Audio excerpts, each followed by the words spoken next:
Hi, this is Fredrik Karen from the World of Creativity, and we are here to learn about creativity and instinct from the world champion. How many times? 8 times. 8-time world champion and world number 1, 9 years of squash.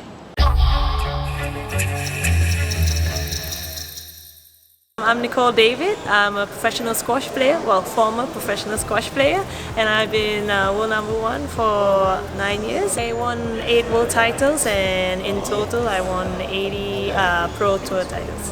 What's the magic with squash? I think squash just lures you in with the idea of having everything in one, from the technical aspect where you have to be so refined with your technique.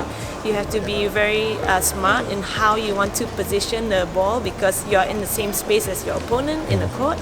You also have to be very fast and quick on your feet, and you have to have the endurance to sustain a long match, and also it's so much fun. So why were you so good? It was more the fact that I wanted to keep learning and keep growing as a whole, because squash has so many areas to improve, and I wanted to tap onto all those areas and be the best squash player I could be. It's more the mental aspect. I think that was what really pushed me forward, is to be mentally very strong. In sport, it's 80% mental and 20% physical. It's a very mental game, isn't it? Yes, it's like it chess. Is. It is. It's actually physical chess. It's like you have to figure out what your opponent is doing, but you have to be 3 steps ahead in the process. Yes.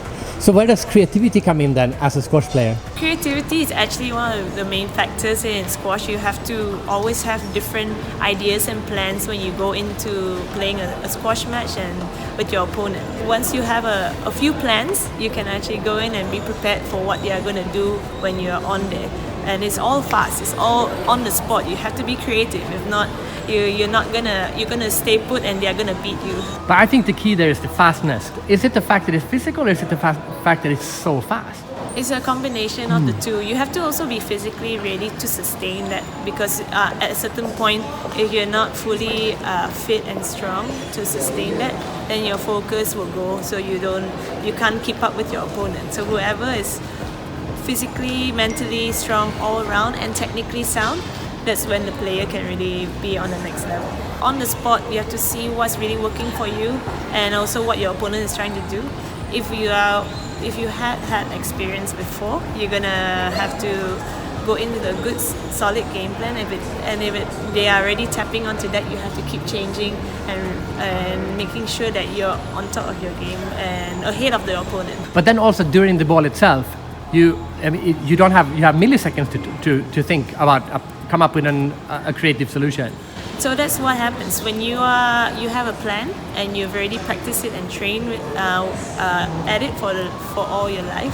And when you go into a tournament, you have to be prepared. So you are going on instinct, and those things will kick in when you realize something's happening. You just get maybe reminded by your coach sometimes, and you go back in, recognizing the signals, and then you have to just go switch on, but you're not thinking. It just comes as an instinct, and you just have to move without thinking because you've done it before. Instinct is really like knowing something and preparing for it so well that you just know when you see it and recognize it, you're on it straight away. So how do you practice instinct then?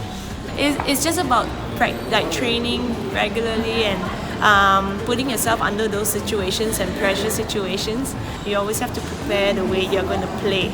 So all the preparation is like the same as what you're going to do in a competition situation, like simulating that situation. And when you go into a competition, it becomes more automatic. It becomes more like, okay, this is what I have to do when this is happening. Yeah. And what's the advantage of going on instinct?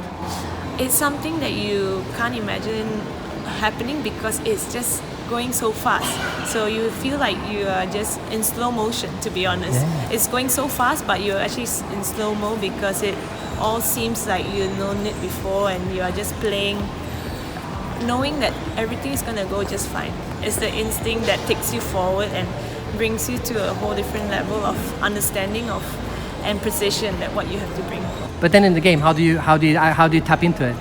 I worked on real mental training to get into a right frame to block out everything and then get my focus right in there. It's like a button. You just press and then go, and I'm ready to go. So from this extreme version, what's the lesson that the rest of us can learn for whatever we plan to do something creative? Being creative, you have to really tap onto your instinct, but all of it comes with a lot of preparation, training, and also believing and trusting the process. I think that's key.